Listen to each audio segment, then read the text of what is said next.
केंद्रीय मंत्रिमंडळाने साखर कारखानदारांना दिलासा देणारा निर्णय घेतला आहे। देशभरातील साखर कारखान्यांना केंद्राकडून 6,000 कोटींचं बिनव्याजी कर्ज देण्याला हिरवा कंदील दाखवला आहे।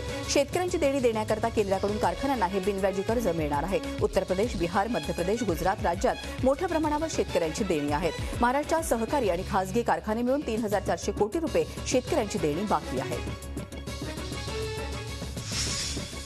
बिहारमध्ये भाजपला पर्यायाने पंतप्रधान नरेंद्र मोदींना शह देण्यासाठी विरोधक एकवटले आहेत। त्यात आता राष्ट्रवादी काँग्रेसची भर पडण्याची शक्यता आहे। आगामी विधानसभा निवडणुकीत जागा वाटपाबाबत नितीश कुमारांशी चर्चा सुरू असल्याचं राष्ट्रवादीचे अध्यक्ष शरद पवार यांनी सांगितलं। पाटणा इथे पक्षाचं 6वं अधिवेशन सुरू झालंय। आम्ही जास्त जागा मागणार नाही, परंतु ज्या ठिकाणी आमची ताकद आहे तिथे जिंकून येऊ अशी आम्हाला विश्वास आहे। ती जागा आम्ही नक्की मागू असं पवार यांनी म्हटलंय।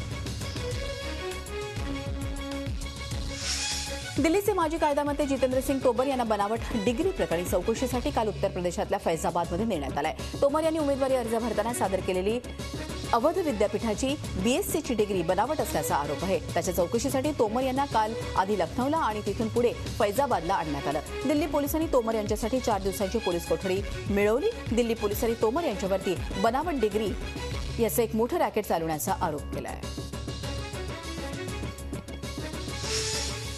आम आदमी पक्षाचे आमदार आणि माजी मंत्री सोमनाथ भारती यांच्या विरोधात महिला आयोगानं घरगुती हिंसे प्रकरणी नोटीस बजावलेली आहे।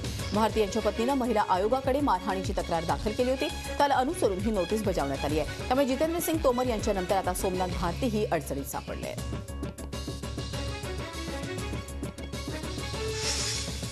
म्यानमारमध्ये घुसून 50 अतिरेक्यांचा खात्मा करणाऱ्या 21 भारतीय जवानांचे फोटो लष्करानं जारी केले आहेत। भारतीय लष्कराच्या स्पेशल टास्क फोर्सचे हे जांबाज असे सैनिक आहेत। विशेष म्हणजे एकही सैनिक न गमावता हे ऑपरेशन यशस्वी केलं गेलं। तब्बल 31 किलोमीटर अंतर केवळ 3 तासात पायी पार करून या जवानांनी अतिरेक्यांचे 2 तळ अवघ्या 2.5-3 मिनिटात उद्ध्वस्त केले। भारतीय लष्करानं पहिल्यांदाच केलेल्या या क्रॉस बॉर्डर ऑपरेशनमध्ये या जवानांनी दाखवलेल्या तडफेचं देशभरात कौतुक होत आहे।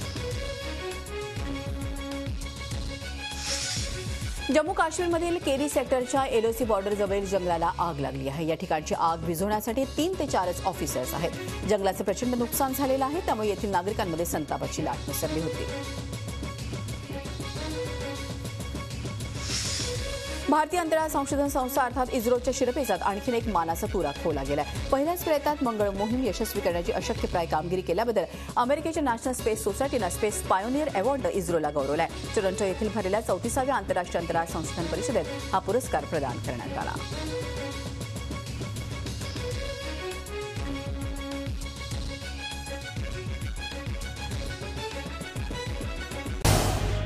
झी 24 तास रहा एक पाऊल पुढे।